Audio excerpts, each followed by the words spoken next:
this video, I'm going to be talking about the emotional toll of GLP-1 agonists. This is the side that no one prepares us for. I'm Dr. Deepti Sharma. I practice obesity medicine, and this is the space I created where we talk about the full humanity when we talk about our health. Over the past few episodes, we have gone deep on obesity, GLP-1 medications, how they work, what the science says, dosing, side effects, what to expect physically. All of those conversations matter. It helps empower us so that we can understand our problem that we are dealing with and our treatment. But today we are going to talk about something different. We are not talking about pancreas or stomach, your A1C, blood sugars. We are talking heart and feelings. Your history, the identity, the experiences that shaped who you are. And then when you start a life-changing medication, and this is the part of the journey that nobody hands you a brochure about when you leave the pharmacy or the clinic. Here's what I see in my practice, and these are my observations, and I'm just sharing them.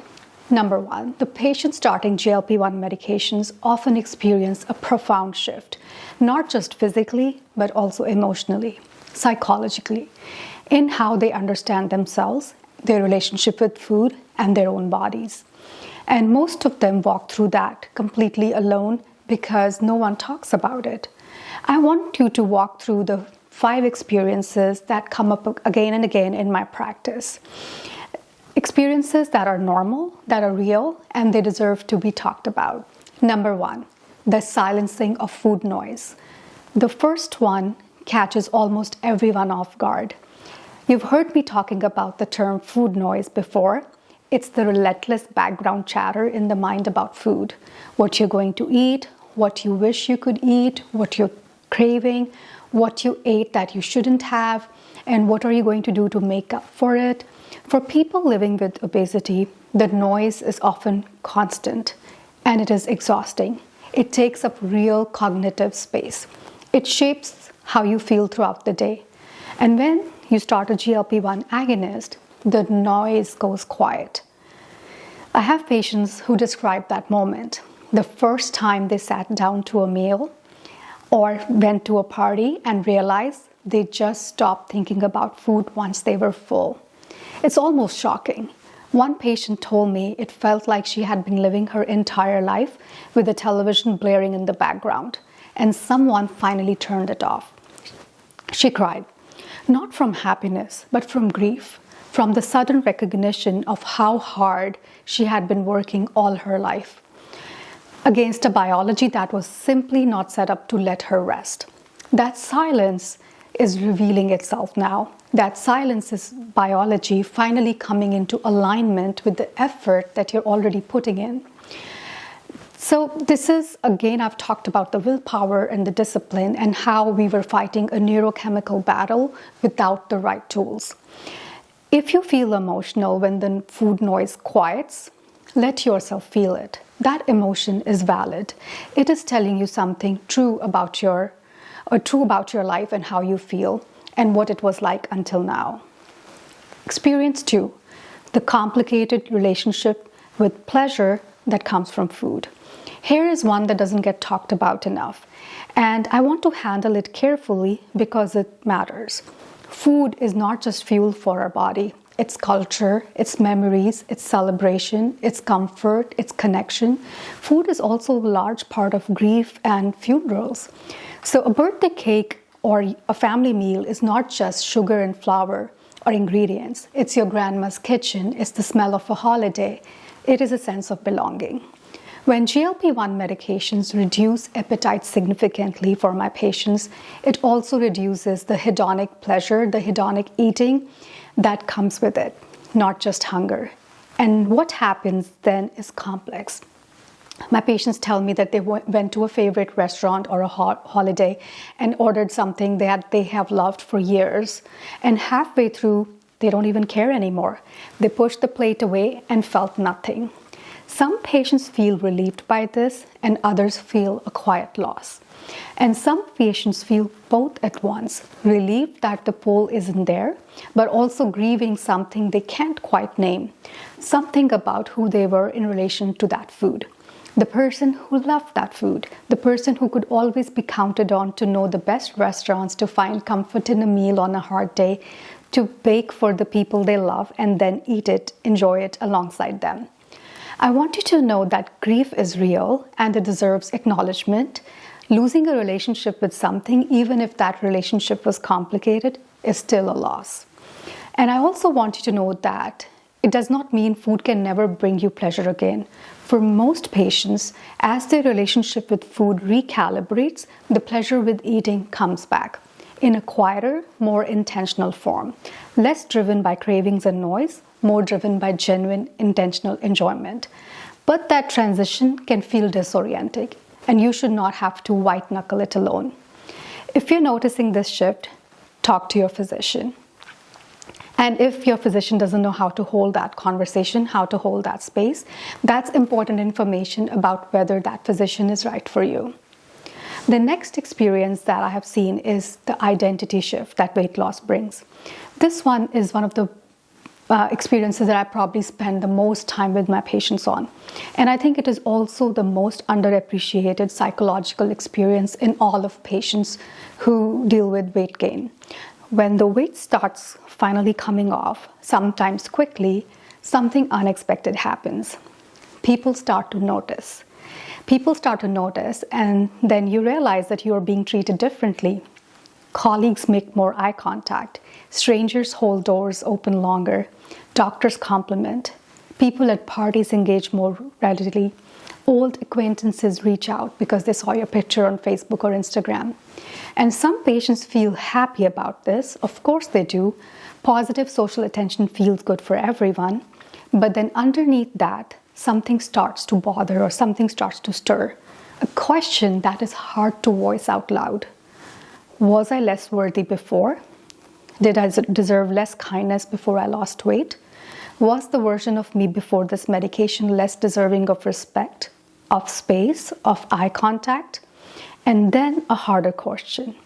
What does it mean about the people around me and the world I live in that they are treating me better now? These are not vanity questions. These are profound questions about human dignity and what our society communicates to people in larger bodies. And they can surface a deep, complicated anger, a grief, a re-examination of relationships and environments. I've sat with patients who looked at me across the desk and said quietly, I didn't realize how much I've been shrinking myself all my life. Not my body, me. How small I had made myself trying to take up less space in the world. They tell me how they never liked being in the pictures.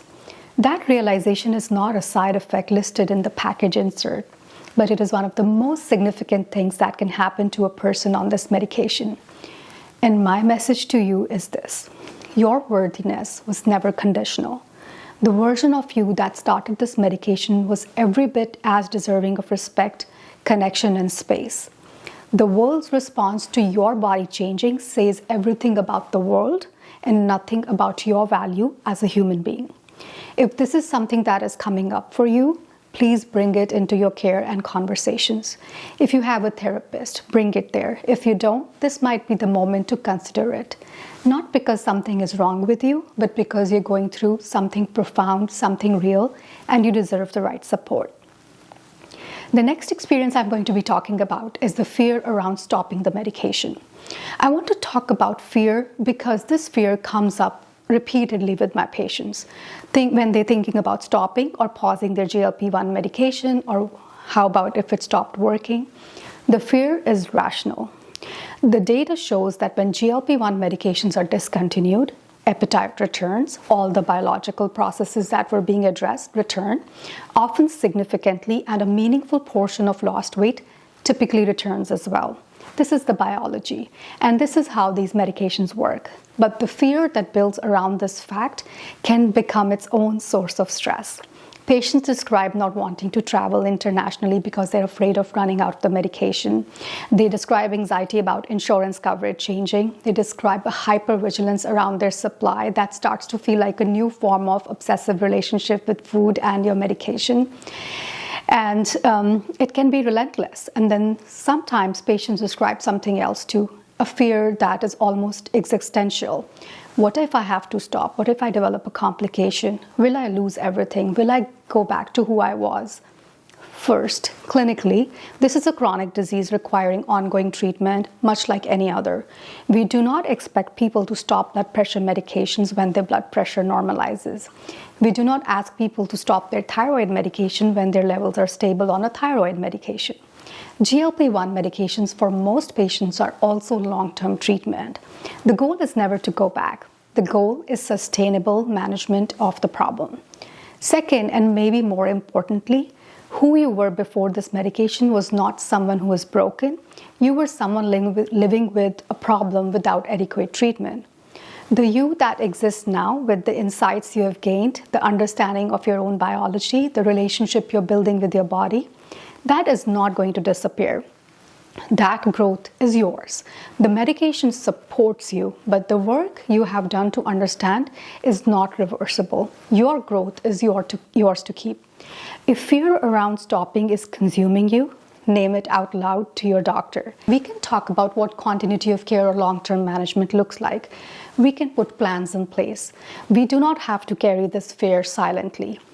The last experience I'm going to be talking about is when the weight loss is fast. GLP-1 medications can produce rapid weight loss. For some patients in the early months, the scale moves at a pace that feels almost surreal. And you might expect that to feel unambiguously wonderful because it feels great.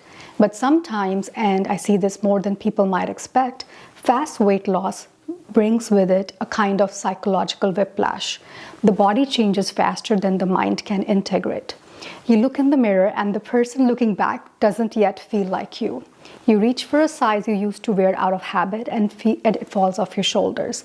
Someone who has known you for years looks at you and says, "You look amazing," and you don't know whether to feel happy or you should feel sad, or both together.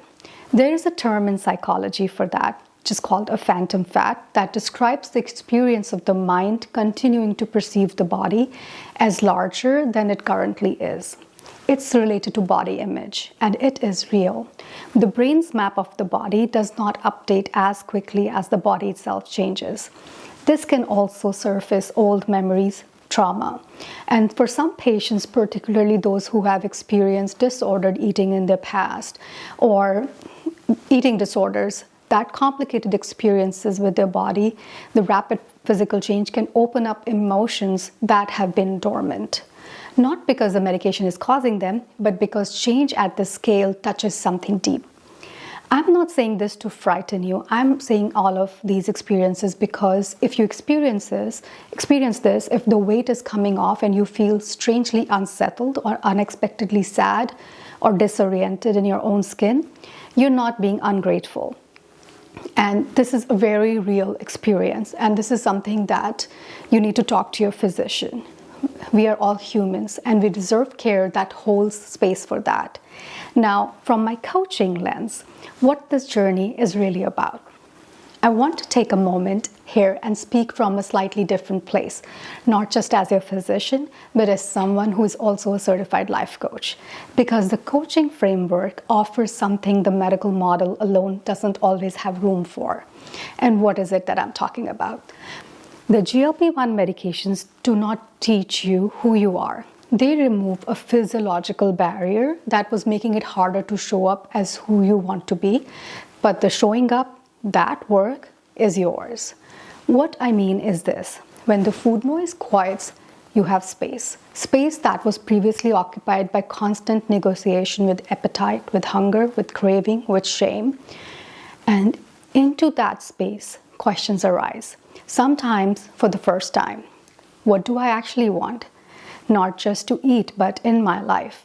Who am I when I am not managing my body as a full-time project? What did I put on hold? What did I stop reaching for? What parts of myself did I put away while I was fighting this battle? These are not medical questions, but they are among the most important questions a human being can ask. And medications or weight loss journey, GLP-1 therapy for many patients creates the conditions, maybe for the first time in their life, to reflect on.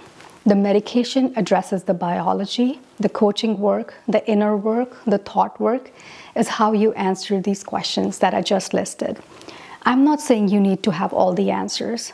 I'm saying that this is an invitation, an unexpected one and a genuine one from the observations after treating tons of patients. So if this was helpful or this was something that you resonated with, please comment or share with someone that you feel that could benefit from this. Thank you.